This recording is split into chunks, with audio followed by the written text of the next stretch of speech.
Namaste. The first 6 chapters of Essays on the Gita basically give us the context and the background, and they, in a way, summarize the chapter 1 of the Bhagavad Gita. With the 7th chapter, the Creed of the Aryan Fighter, we'll enter into the 2nd chapter of the Bhagavad Gita. Now, Sri Aurobindo spends a lot of time giving us this context and background, and for very good reasons.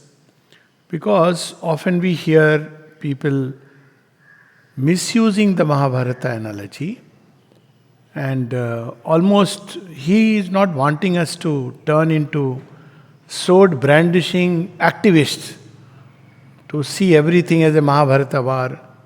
Now, Mahabharata war was a very special situation in which India had to be saved, and the war was the last alternative. After many centuries, another similar occasion came during the Second World War. Not even the First World War, Second World War. So, these are rare instances. Sri Aurobindo is not advocating pick up a sword and fight in the name of God. Why it's important is because we see in certain religions the idea of war. War is a necessity of life at a certain stage of evolution. But it has turned into almost a way of life. So he wants us to exercise that caution, restraint. And that's why we have this wonderful chapter, Creed of the Aryan Fighter. Who were those who went for war, first of all? This is important because even recently I had those certain people thinking that the Russia-Ukraine war is like the Mahabharata war. No, it is a war, and war has its own sides. It has its own plus and minus. Some side is more right and some side is more wrong. But you can't compare it to the analogy of the Mahabharata war or the Second World War. Nor is he asking us to, push ourselves into war. Because during the time of Mahabharata, first of all, nobody could think of world peace, world unity. It was a very far cry. There were severe warring instincts inside man, which had yet to be exhausted, because we have emerged from the animal and all these instincts were there. But Indian thought and system had found a way for these warring instincts. So, what way it had found? It had turned it into an art. That's what we see in one of the conversations of the mother.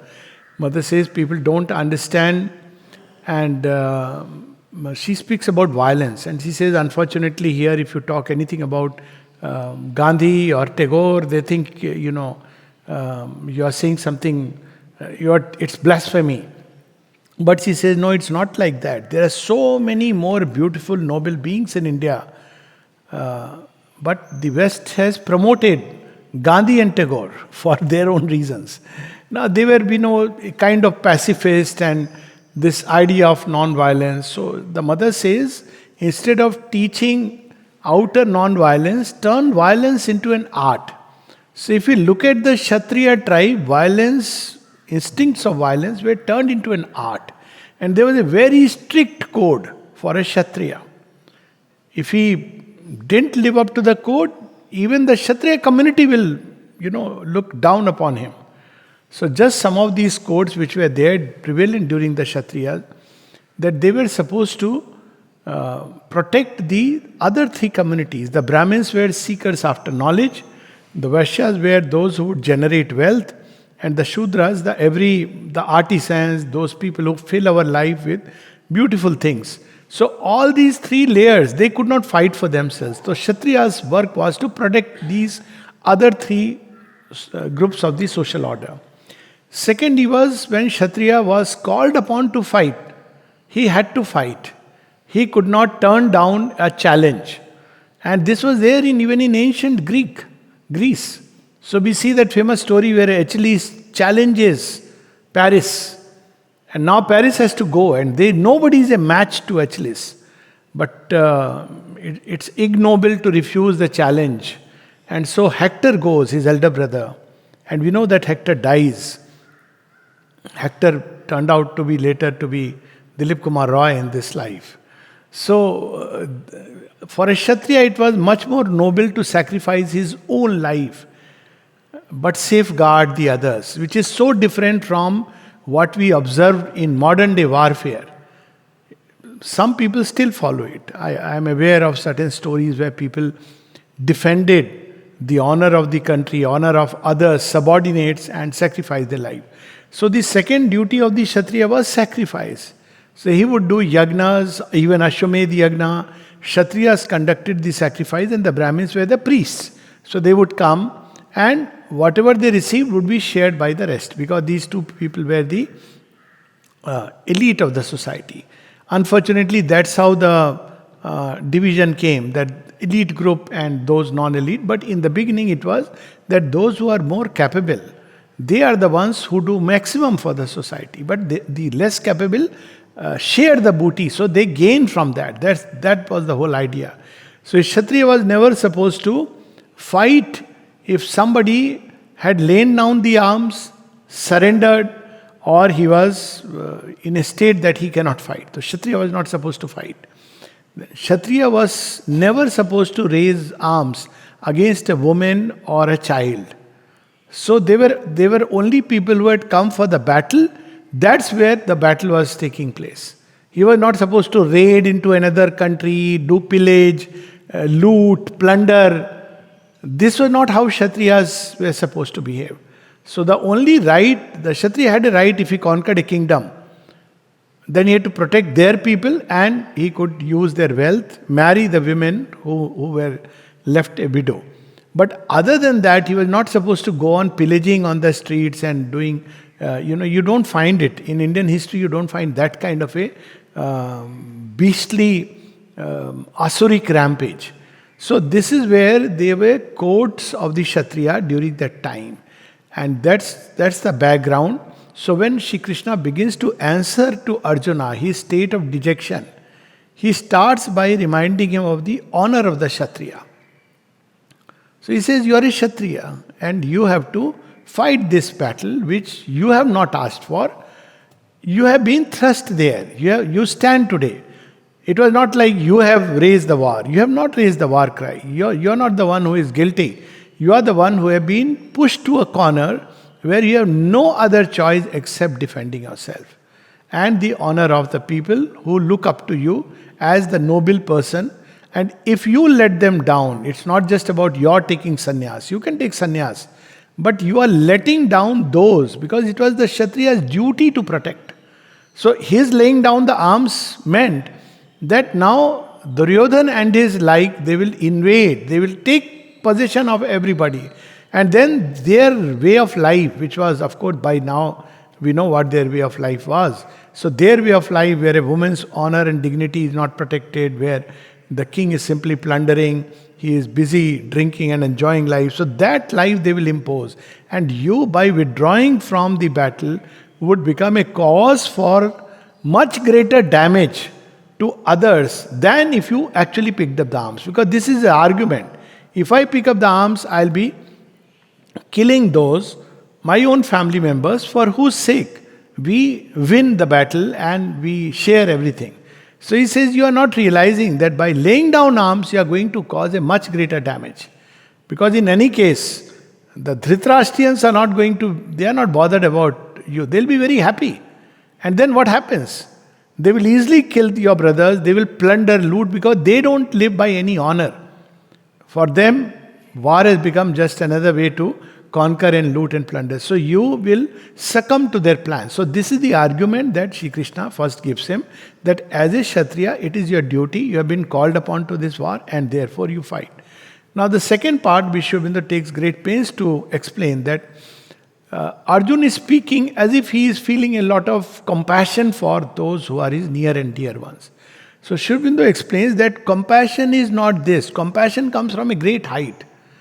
And the sign of compassion is you would look upon the entire scene as brothers are fighting, and you will see it from a very great, that how ignorant humanity is, why humanity has to be led to the war. That is compassion. And then it will find a different solution. For instance, we have now this Kshatriya instincts, how the Divine Mother writes in that passage, a dream. which she wrote for the ashram. Auroville also has the same thing. So what does she say? The warring instincts of men will be turned towards conquering their own nature. So now they have upgraded the Kshatriyahood. So Kshatriyahood is now among those who belong to the new creation. It means that we should use that power of the Kshatriya to turn towards conquering our own lower instincts, our own nature. So she has already upgraded it. And so also with Brahmin is no more just one who could read the scriptures and be a Pandit. He has to discover true knowledge, self-knowledge and world knowledge by going within. Similarly, a Vaishya. Vaishya is not just who is amassing wealth for himself and a few others, but Vaishya who is producing things and sharing it, the plenty with everyone. And so also Shudra becomes a servant and slave of God and nobody else. So all these four will come in one human being. That's what the new creation will be. But Arjun belongs to the old creation. There was no thought of a new creation that time. So Sri Krishna rebukes him, says, you are talking of compassion, but you don't know compassion. You are moved more by pity. Pity is a different thing. Pity is, oh, my relatives will die, I can't do this, I am feeling pain. Why? Because people you are attached to and therefore they should not. But those who are compassionate don't act under attachment. They act under wisdom. Compassion goes with wisdom. So he explains to him that what you are trying to do, Arjun, is mithyachar. Mithyachar is where you are projecting yourself as someone which you are not inside. He says basically, Arjun, you are attached to your family, which is okay in normal circumstances, but right now, your family members are standing in the way of truth. And therefore, you are duty bound to remove them because that is the honor of the Kshatriya. So, by trying to put on the show of compassion, kindness, forgiveness, basically you are hiding your deep attachment and personal motives and selfishness. So, Sri Krishna lays threadbare, and in a way, it also shows how the divine works within all of us. We all know that when we try to put on a show of something which we are not inside, the divine will at one point open this up. And then it's a Pandora's box. All the things that we didn't want to show others and didn't want to see ourselves, we have to see it. So Sri Krishna opens threadbare all the strands of his nature and shows him, don't talk all these big things, compassion and kindness and forgiveness. Basically, you are acting under strong attachment. And that attachment of this kind doesn't behove a Kshatriya. His attachment is valid and all right when things are fine. But today, you are called upon for this great war. And if you engage in it, then basically, you will be doing your duty. And if you don't engage in it, then you will be incurring disgrace and dishonor for yourself and for everybody. So this is the background. So, chapter 7, the creed of the Aryan fighter. First is the answer of the divine teacher to the first flood of Arjun's passionate self-questioning. His shrinking from slaughter, his sense of sorrow and sin, his grieving for an empty and desolate life, his forecast of evil results of an evil deed is a strongly worded rebuke. In one rebuke, he opens up the entire, he does a surgical procedure in Arjuna. That look here, what are you and what is going on inside you? And then something very beautiful in the next passage, we are on page 57. The answer of a hero to a hero. Why? Because Sri Krishna, he is a Kshatriya, he himself has fought wars. So he knows what's going on inside. He knows the code of conduct. The answer of a hero to a hero, shall we say, but not that which we should expect from a divine teacher, from whom we demand rather that he shall encourage always gentleness and saintliness and self-abnegation, and the recoil from worldly aims and cessation from the ways of the world. So this is what we today think saintliness, somebody who fights a battle. But India always had this idea that heroes, even it was there in the West also. We see in the even in Christianity, it has been there. The order of the knights, people who would defend others, fight. But the mainstream did not accept it. That's how we see Joan of Arc was ultimately burnt at the stake. But she was fulfilling the order of the Kshatriyas. She was a noble woman. And they couldn't understand. But in India, it has always been there. And of course, we know that how this great ideal has been distorted in a certain context. And that's why he takes pains to explain all this. The Gita expressly says that Arjuna has thus lapsed into unheroic weakness. His eyes full and distressed with tears, his heart overcome by depression and discouragement because he is invaded by pity. Is this not then a divine weakness?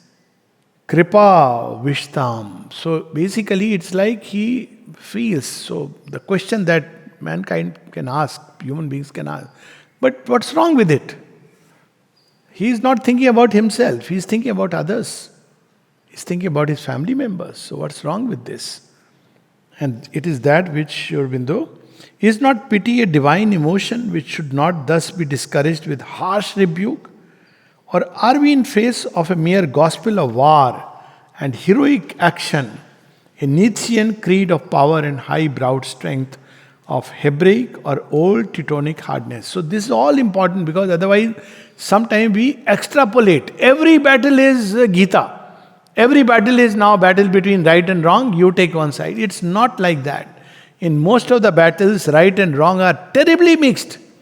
Both sides are on the wrong and both sides probably are on the right. So turning everything into a battle of right and wrong is a human extrapolation. But the teaching of the Gita springs from an Indian creed, and to the Indian mind, compassion has always figured as one of the largest elements of the divine nature.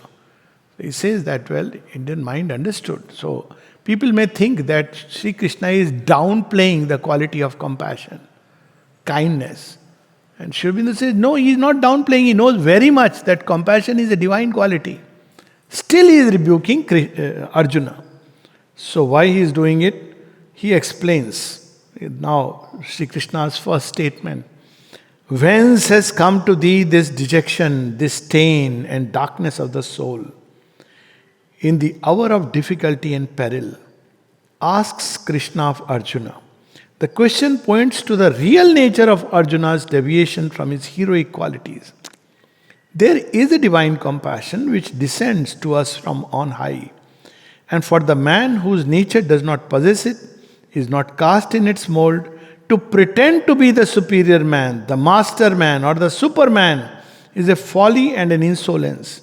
For he alone is the superman who most manifests the highest nature of the Godhead in humanity. So Buddha is also a Kshatriya. But when Buddha abandons the kingdom and goes, that is not unheroic. Buddha is a hero of another kind. He is going in seeking for a remedy for mankind. Like a hero, he tramples over desires. Like a hero, he tramples over weakness. Like a hero, he tramples over ego. He has turned the Kshatriya bhav into another dimension altogether. But that's not what Arjuna is feeling. So he says very beautifully, this compassion observes with an eye of love and wisdom and calm strength the battle and the struggle, the strength and weakness of man, his virtues and sins, his joy and suffering, his knowledge and his ignorance, his wisdom and his folly, his aspiration and his failure, and it enters into it all to help and to heal. We see during how Sri Aurobindo stepped out of the Indian freedom struggle. He didn't tell his disciples, oh, Dandi March is going on, please go and join Gandhiji. Oh, people are waging a war against the British, please go and join. He was not doing that. That was watching the whole struggle. He knows what is going to emerge. Now the destiny of mankind is no more at stake because India's freedom has been secured. But during the Second World War, you see how he plunged and asked people to enter into it. In the saint and philanthropist, it may cast itself into the mold of a plenitude of love or charity. In the thinker and hero, it assumes the largeness and the force of a helpful wisdom and strength. Now he says that another aspect of compassion, which we forget. It is this compassion in the Aryan fighter, the soul of his chivalry, which will not break the bruised reed, but help and protects the weak and the oppressed and the wounded and the fallen. So compassion can be very, very heroic. It can even wage a war. Compassion for whose sake? The people who look up to you to defend you. And it's obligatory on you to defend them even if you have to lay down your own life in the battle. That's why in one of the aphorisms, Sri Aurobindo says, personal battles are best avoided. But when you have a larger cause, then you should fight. So that's the difference. We end up fighting personal battles. Oh, that person did this to me, therefore I must fight. Now that is not Kshatriya like. There it's better to be forgiving, to be kind. But imagine somebody is overrunning an entire section of humanity and you say, I am forgiving Hitler because, he is not even touched you. He is rampaging on human beings, trampling over them, their rights and everything. And at this point of time you say, I am forgiving you, it will sound very crude and vulgar. It is compassion to stop him, even to kill him by whatever means. So that's where compassion has to be understood, he explains to us. But it is also a divine compassion that smites down the strong tyrant and the confident oppressor, not in wrath and with hatred. For these are not the high divine qualities. The wrath of God against the sinner, God's hatred of the wicked, are the fables of half-enlightened creeds. As much a fable as the eternal torture of the hells they have invented. But as the old Indian spirituality clearly saw, with as much love and compassion for the strong titan, erring by his strength and slain for his sins, as for the sufferer and the oppressed, who have to be saved from his violence and injustice. Therefore, when Krishna kills Kansa, or Rama kills Ravan, there is a divine compassion still at play. Rama liberates Ravan from his own wickedness, his own evil deeds, which have mounted to any extent. And Krishna slays Kansa and thereby liberates his soul. It's called in Indian thought, the term used is Uddhar. Uddhar means you release the person. You are liberating the person. It's not a senseless killing or a personal grudge that you grouse you have to equal. There is no no vengeance in it, no vindictiveness in it, but something which you have to do for the good of the people. And therefore, next passage we see, under inverted commas, a few lines below, I see not what shall thirst from me the sorrow that dries up the senses. And of all things, self-pity is among the most ignoble and un-Aryan of moods. Its pity for others is also a form of self-indulgence. Why? Because you are shrinking. What happens when people feel in pity? Oh, this is so terrible, and they just want to move. They can't do anything much. Or sometimes even when they do, it's because their own nerves are shaken up. So that's not what a Kshatriya is called upon. He has to be strong and calm in every situation. It is the physical shrinking of the nerves from the act of slaughter, the egoistic emotional shrinking of the heart from the destruction of the Dhritarashtriyan, because they are one's own people. In medicine, one practices this unwittingly. For instance, a surgeon cannot cut and operate if he is filled with pity. So you can't cut, let's say, ampute the leg if it is gangrenous, or take away cancerous tissue if you feel pity. But it's only compassion that this little pain will perhaps save the person's life. So this is the spirit we have to understand the Gita. It's not the spirit of, okay, you told me and you said this to me and I am going to fight against you because I am right. And righteous battle I must fight because that's what the Kshatriya is meant to do. No, that's a misreading of the truth of the Gita. So this is not the way of the developed Aryan man. Okay.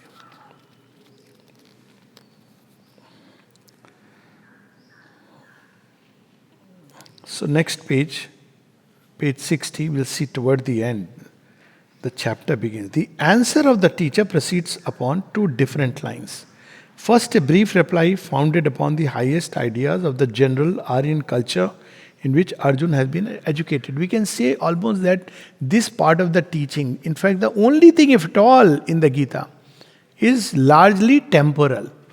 It is meant for the times. Because now we don't have those clear-cut Kshatriyas and Brahmins, because that has been destroyed for good reasons. But during a phase of time, when he says that it's better for a Kshatriya to die rather than shrink from battle, because if he fights a righteous battle, if he wins, he enjoys the kingdom. That's how he says. And he has a right to enjoy the kingdom. And if he falls, he perishes, then he goes to heaven. Now, this is something which applies to if not just temporal, it applies to a certain section of humanity. For instance, those who are in the military. So they are the ones who, when they lay down their lives, the gates of heavens open for them. That's how Shri Krishna starts. And what does he say? So there are two lines. One is that that knowledge which was already prevalent at that point of time. And the second will develop into a 18 chapter argument, where he will touch upon the principle of action. But first thing is Arjuna's two concerns. One is that he will commit sin. And the second is, why the sin? Because he is killing. So killing is an act of sinfulness.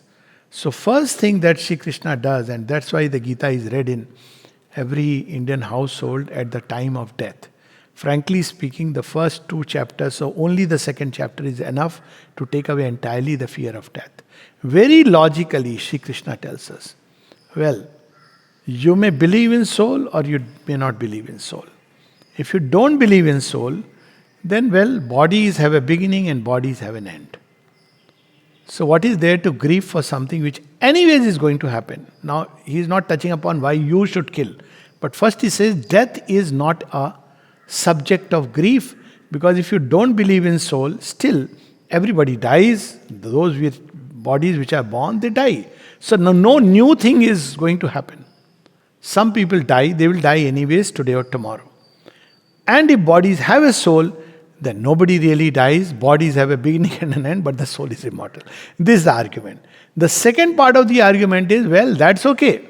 But why I should be involved in this slaughter? So that's where Shri Krishna argues that, well, he tells him, you have not asked for this war. This war has been thrust upon you. And when a war is thrust upon you, then to run away and shrink from it is un-Aryan. So this is the basic logic of this whole thing, because very often the two are mixed together and people use this sentence that nobody dies, nobody kills, nobody, whatever. So nobody is responsible for anything, therefore I can do whatever I feel like. Since anyways nobody kills and nobody dies, so I can just kill someone and escape. No, the Gita is not saying that. And to do that is precisely what is known as devil quoting the scripture. So what is Shri Krishna saying?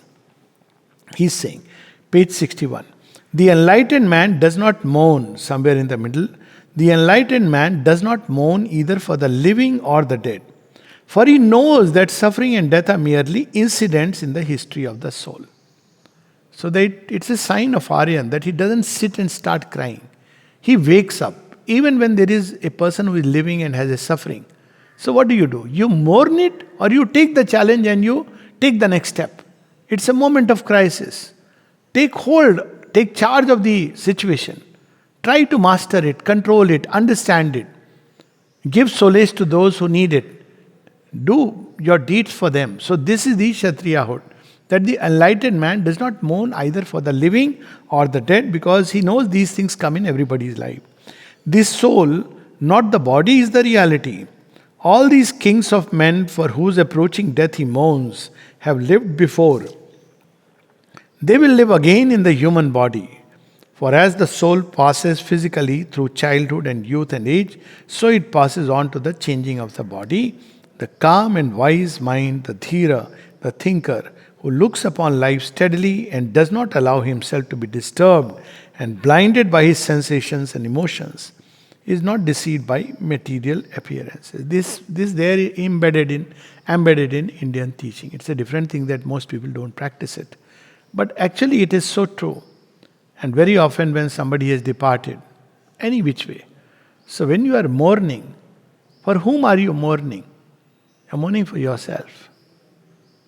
The other person is, in the Indian teaching, he is passing into the beyond. He is, after a short while, is looking forward to a new body. And he will enter a new and beautiful body. What is there to mourn?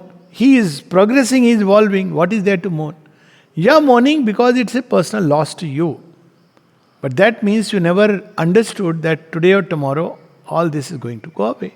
So if one lived in the fullness of the Aryan teaching, then one would not mourn. Okay, temporarily the senses are hit, the emotional being is covered for a moment. But very soon the dhira comes back, bounces back. Well, it is inevitable, and you give a nice send-off because you know that if you mourn, it is going to trouble the person who is departing. So when you know that, then instead of mourning, you will send a nice goodbye. So this is how first argument that he gives to Arjun is that why are you acting so un-Aryan-like? Because you know that their rebirth is a reality, the soul passes on and comes back in new bodies. He looks beyond the apparent facts of the life of the body and senses to the real fact of his being, and rises beyond the emotional and physical desires of the ignorant nature to the true and only aim of the human existence. What is that real fact, that highest aim? This, that human life and death repeated through the aeons in the great cycles of the world are only a long progress by which the human being prepares and makes himself fit for immortality. So this is something always to remember, that why we are here, and to understand we are all passing in this great tremendous journey. We meet together for some time. There are very nice sayings which act like reminder. One of them in Hindi I'll translate in English, but the original Hindi is "Itne din ka dana pani saath tha." These many days of togetherness were given to us. That's it. So once you know that knowledge is there in the background, at least as a kind of a deep, profound wisdom which has trickled into us as the information transmitted through the generations, then we say it's okay. We enjoyed life together, wonderful. Let's keep pleasant memories, happy memories, and let the person carry on, because that's a knowledge. You cannot have anybody forever with you except the divine. So once we have this knowledge deep within, ingrained into our very stuff of being, then it acts like a buffer. And we have so many stories in the Bhagavad, for instance. We have the story where the king calls his child because he's suffering, because the child has passed away. And the child comes and says, "But who are you? You are no more my parents." There is a story of the mother where she says that a 4-year-old girl had passed away. And when the parents came to meet, she said, "I don't know what to tell them, because that girl, that soul is here. She is very happy." And when the parents came, she had the thali, and this child is pointing out to mother, "Give them this flower, give them this flower." And she would pick up those flowers and give them, not realizing that this child, their child, who is now in the state of soulhood, is happy to be with her, and just gifting them as a parting gift. But the parents are mourning. And she says, "I don't know what to tell them." Because obviously she can't tell them that's, it may sound very insensitive, but that is the truth. We have the story of Chamdi was once narrating that when her father had passed away, she was just very small, and her mother went to meet the Divine Mother, Minidhi. And as she goes and meets her, the mother is waiting at the door for her, and she could sense her like a drop of tear in her eyes, because she understood human feelings. And then the mother asked her, "Do you want to see him? He is with me, happy." Then she is surprised. She had not expected this. So she says, "No, mother. If he is with you and happy, why should I see and try to?" So these are the real facts. which is other side of the story, which in India is embedded in the culture because plenty of mystics have spoken of the same thing. And we must remember it because we have forgotten it. So, this is the real fact that we are all on our journey towards immortality, and we meet together, we part, but we meet again, we part again. It's all right. It's like some people go abroad to study, leaving behind their family. So, it's something very similar to that.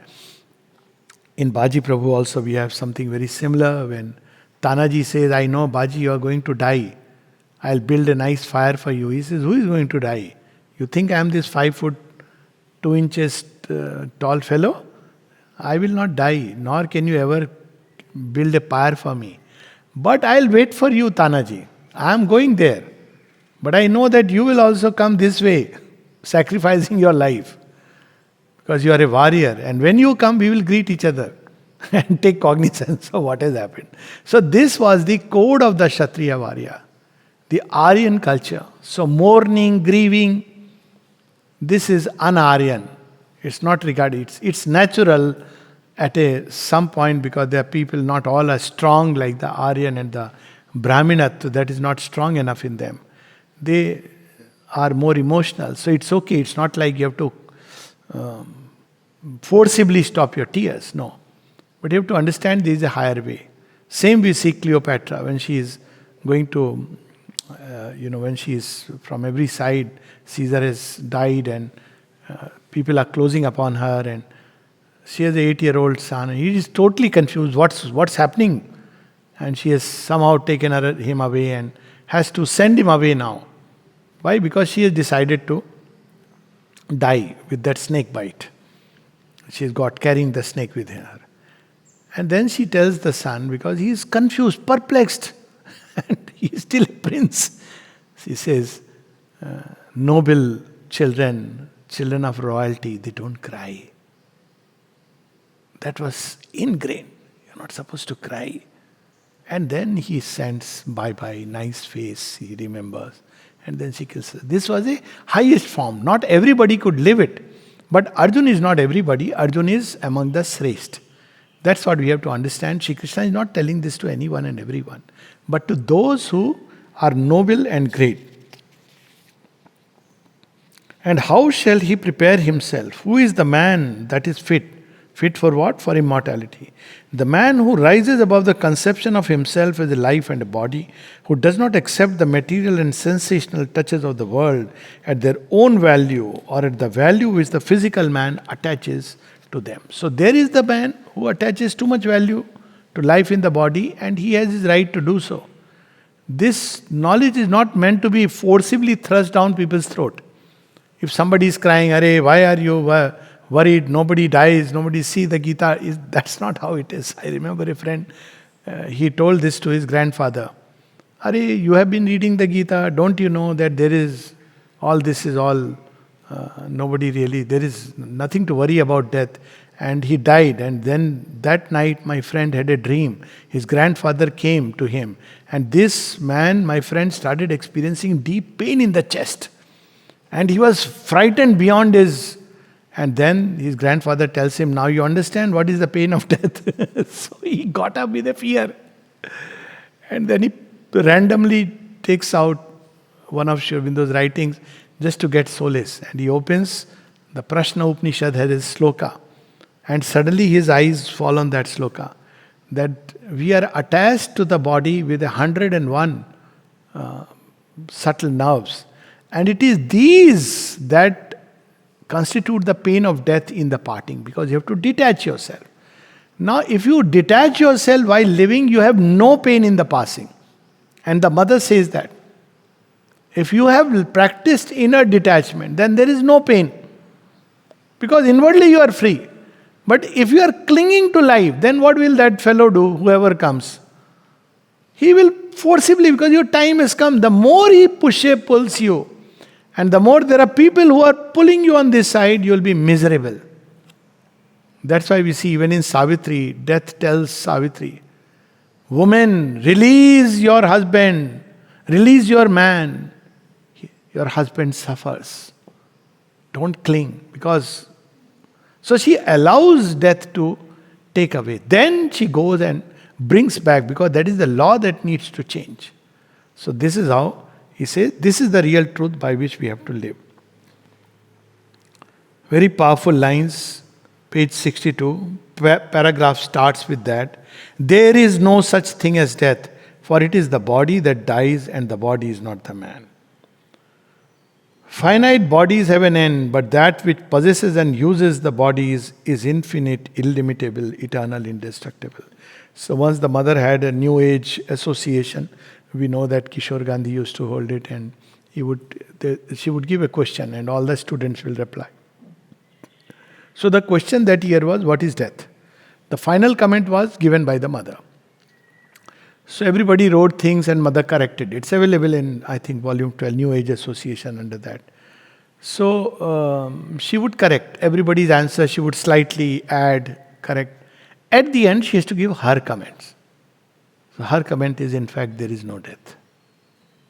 So because that is the highest scene.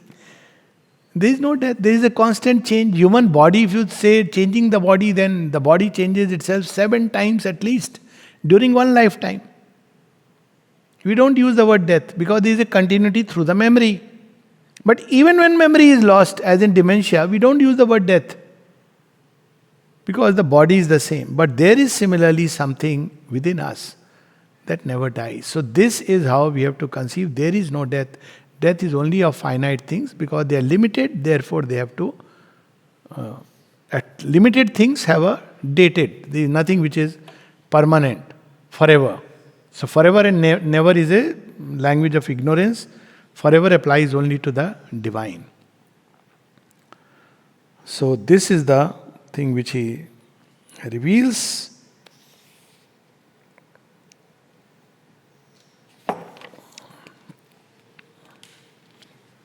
Okay.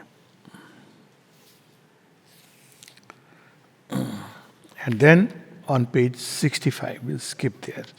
Then after revealing about death, its non-reality, and there is no cause for grieving for death either which way, then now he talks about the Kshatriya aspect. That okay, whether death is real or not, that's a different story. Right now you are on the battlefield and you are a Kshatriya. And you can't run away from this battle. So page 65, there is no greater good for the Kshatriya than righteous battle. Maybe for a Buddha it is all right, or for a Brahmin it is all right, not to engage in the battle, but to contemplate the causes of the battle and come up with a thesis and a manual, how can you avoid war. Brahmin can do it, but Kshatriya can't start doing that. So the greater good for the Kshatriya than righteous battle, and when such a battle comes to them of itself, this is the important part. Kshatriya is not somebody like the jihadist mentality that you go and bomb somebody and you will go to heaven. No, you will go to hell. Nobody else, you can't just open fire randomly. You have to challenge. That's why even in Indian military, even a terrorist, you just don't shoot randomly. Even in police, one of the reasons why they sometimes have a problem is you have to first challenge. And if in challenge the person either retaliates or does not listen despite repeated challenges, then you can shoot. So there are certain codes you have to follow. So it's not about just blowing yourself up and killing people to convey a point and therefore you will go to heaven. No, certainly not. But the Kshatriya had a way, and what was the Kshatriya's way? When a battle is thrust upon you. That's what he is telling. This is an important distinction. And when such a battle comes to them of itself, like the open gates of heaven, happy are the Kshatriya then. If thou doest not this battle for the right, then hast thou abandoned thy duty and virtue and thy glory, and sin shall be thy portion. That he was talking about sin. He said, by not fighting this battle that has been thrust upon you, and people look up to you. If you fall, they fall. Mercilessly, they would be butchered. See what a difference from the standpoint taken by Gandhi against Hitler. He says, we will not fight. Let him come and occupy. But yes, inwardly we will not. So this was his stance. He said, this is so stupid and foolish. This is being thrust upon you. And when a battle is thrust upon you, you must fight. That's why Sri Aurobindo put all his force with the allies. That they have to fight now because this battle has been thrust against them by the Nazis. So that's how he says that there is no greater good. For what is, few lines, couple of lines below, for what is worst grief for a Kshatriya? He says you are thinking about grieving for family. What is grief for a Kshatriya?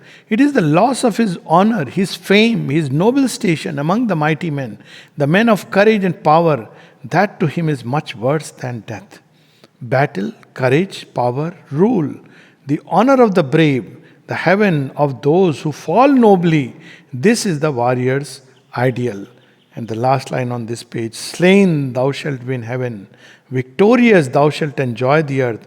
Therefore arise, O son of Kunti, resolved upon battle. So this is how we have to understand that background of the teaching. Shri Krishna is asking Arjun to fight, and why he is asking him to fight. It doesn't mean that he is sanctioning all fight and all kinds of personal battles and say no, we have to be like Arjun and fight the battle. Now, this is important that for a Kshatriya, loss of his fame and honor were considered worse than death. So we have instances in the Mahabharata and even in Ramayana where he says that, well, this, if you demean somebody, if you lead to a loss of honor of someone, then it is as good as punishing by death. Because there is a whole episode in which Yudhishthir or Arjun transgresses something and he is supposed to kill him. And instead of killing, he says, well, loss of honor is regarded as good as death for a Kshatriya warrior.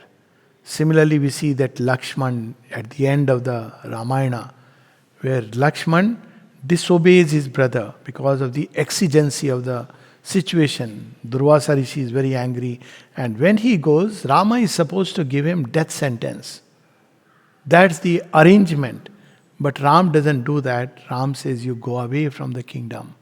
So that's considered as good or worse than death, because death for a Kshatriya is a matter of glory. He embraces it. But being abandoned, being outcast, dishonor is considered a greatest of worse than death. Because you are living, but you are living with dishonor. So all that he says. And then page 66, whichever you consider, the result is the same. But if you are not satisfied with your social duty and the virtue of your order, if you think that leads you to sorrow and sin, then I bid you rise to a higher and not sink to a lower ideal. Now start something. Shri Krishna is opening the door to a whole teaching. He says, okay, but you may not be convinced with my arguments that there is no death and Kshatriya honor and Kshatriya duty. So what is that higher truth? Put away all egoism from you. Disregard joy and sorrow, disregard gain and loss, and all worldly results. Look only at the cause you must serve and the work that you must achieve by divine command. So thou shalt not incur sin. So he says, forget everything else. This is the time when you have to listen to the divine command. And the divine command is slay. And what is the divine command? He puts in very powerful words, this last passage, which is one of my favorite ones from the Gita. So I love this passage. So it's about caught in different dilemmas and conflicts. So what is that greater truth? And Sri Aurobindo immortalizes it in one of his aphorisms, that he who would not slay when the divine commands him to do so, does in the world an incalculable havoc. But then he says, but be sure that it is the divine who has commanded you to slay. He says that. You can't just, say divine has commanded me. Now there, right and wrong, everything goes away. Mother was asked about Rama's killing of Vali and all that. He says, when divine acts, he acts under his own light. You cannot question that because it's under a different impulsion altogether. And Sri Aurobindo also puts it very beautifully. Krishna killed Kansa and Rama killed Vali. While we may argue it is right or wrong, but this we know that they acted divinely. They acted divinely. Now, when you act under a divine impulsion, it's a different story altogether. So he is telling him that, well, if you don't want to understand this argument, fair enough, but you understand that there is something called as divine impulsion. Again, word of caution, because divine impulsion, anybody can say, I got the divine impulsion to give you a blow. So who gets the divine impulsion? He's clarifying. That's my favorite passage. It is the creed of the Aryan fighter, no God. You can't talk about divine impulsion unless you have known the divine. Then you have known the divine impulsion. Know God, it says. Know thyself. You must be living in your soul. Don't live in the vital and say that I have got the divine command. Help man. It should not be anything which is meant for your personal satisfaction. Protect the right. You're not fighting just because you were right. You're fighting because there are that which is right, a greater ideal, a higher good. Do without fear or weakness or faltering thy work of battle in the world. It is the creed of the Aryan fighter. Know God. It says, know thyself, help man, protect the right, do without fear or weakness or faltering thy work of battle in the world. Thou art the eternal and imperishable spirit. Thy soul is here on its upward path to immortality. Life and death are nothing. Sorrow and wounds and suffering are nothing.